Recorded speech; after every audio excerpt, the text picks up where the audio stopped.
dusanzwe turangurira ibikorwa ngaha muri komine nziza ya Gihanga mu ntara ya Bubanza muri zone Gihungwe. Dusanzwe tworoye ingurube twatanguye mu kwezi kwa kane mu 2021. Izo ngurube tukaba dusanzwe tworoye ingurube ubwoko bushika butatu, hari izo bita large white, hari izo bita landrace, nizo dusanzwe twita diroc. Izo ngurube mu gutangura ubworozi twaratanguye inyubako utuzu dushika 40.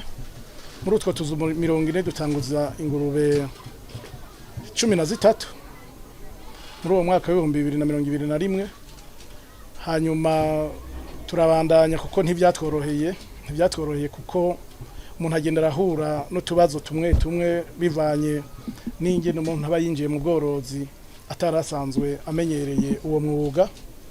Ariko twagiye turahamagara abantu abahinga bamwe basanzwe baravyize, harimwo abasanzwe bamenyereye cyane mu bushikiranganje bw'uburimyi n'ubworozi, n'abandi bahinga twita abakonsulta.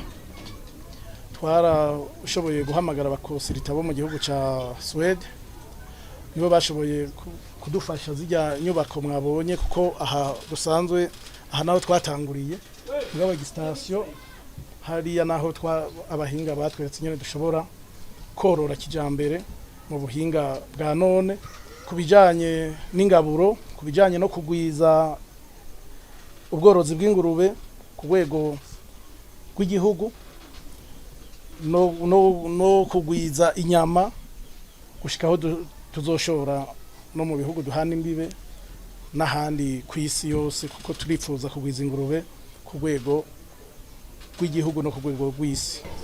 Ni kuvuga yuko uyu mugambi w'ubworozi bw'inkwavu hambavu ubundi bworozi dusanzwe dukorera hano muri Gihanga twawutanguye haraciye amezi 4. Ni kuvuga mu kwezi kwa 12 ku mwaka uheze niho twatangura ubworozi bw'inkwavu.